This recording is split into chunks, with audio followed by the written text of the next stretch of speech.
Good morning, everybody. Welcome back to our Solomon Scott selections here for Monday, April 25th. Before we get into today's play of the day, quick recap of what happened yesterday. A couple ways to go through it, so I'll go through them quickly. Starting off with the NBA, had a nice winner with the Bucks -4 at -117 on Bet Online. Really was never in doubt. Bucks led by double digits at the half, and they ended up winning by 20 plus. So nice easy winner there. And then on Friday, we had the NASCAR live stream. We had 3 outrights and a matchup. Starting off with the actual outrights, we had .2 units on Logano at 12-1. We had .2 units on Reddick at 22-1, and we had .1 units on McDowell at 38-1. None of those worked out, but for the matchup, we had 2 units on Custer over Burton at -110 on DraftKings, and Custer got it done. So overall, NASCAR went 1-3 for plus 1.3 units, and overall, we ended up going 2-3 for plus 2.15 units. A nice winning day. Look for another winning day here on a Monday. And for the play today, we are going to go back to the NBA, looking at the late game between the Jazz and the Mavericks taking place at around 9:30 p.m. Eastern Time.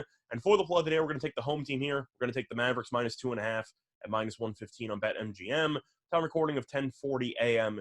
Eastern Time. Couple reasons why I like Dallas in this spot. First of all, -2.5, pretty generous line. Shopping around, every other book has 3. I even saw 3.5 at Fox Bet. So I expect to see this line probably closing at 3 or 3.5. But to go through the home road splits, they are pretty noticeable. Dallas has been very good at home, and Utah has been pretty awful on the road. The Mavericks are 30-13 straight up and 29-19 ATS at home this season. That includes the playoffs, by the way. And Utah is 21-22 straight up and 17-25-1 ATS on the road. So I really don't trust Utah on the highway in this spot. On top of that, we know that Luka Doncic is finally healthy, so Dallas is at full strength.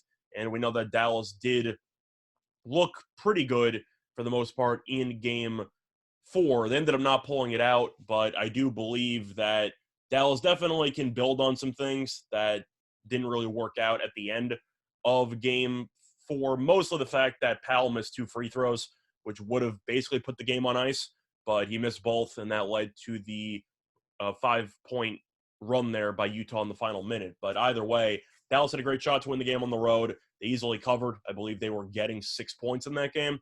So Utah, even when they've been winning at home against this team, have really not been doing a great job of winning by margin. So it does seem like they're still overvalued by the markets. But the issue that Utah still runs into is the fact that Luka, in his first game back, still had 30 points and 10 rebounds.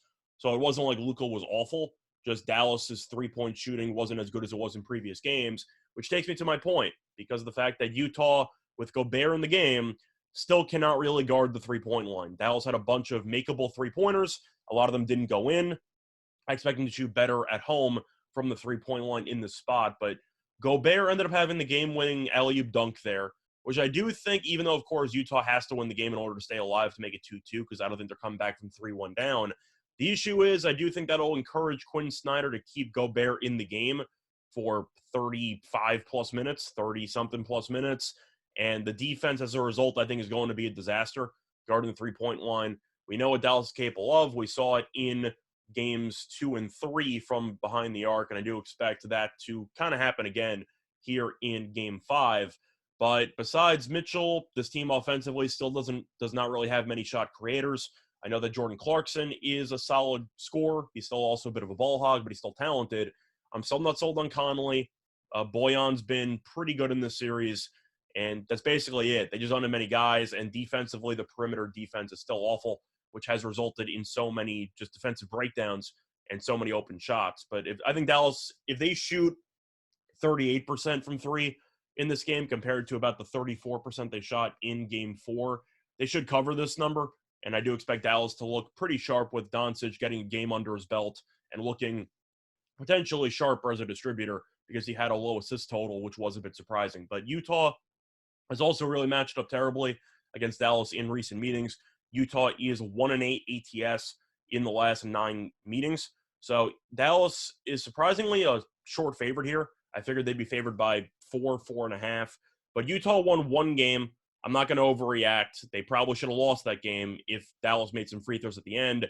But at the end of the day, Dallas should be favored by more. I expect Luka to take control of the game late. I expect Utah to really struggle with their three-point defense with Gobert on the court for so long. And I expect Dallas to win this game eventually by at least 5 points. Play that once again here for Monday, April 25th. It's going to be on the Mavericks -2.5 at -115 on BetMGM. Bye, everyone.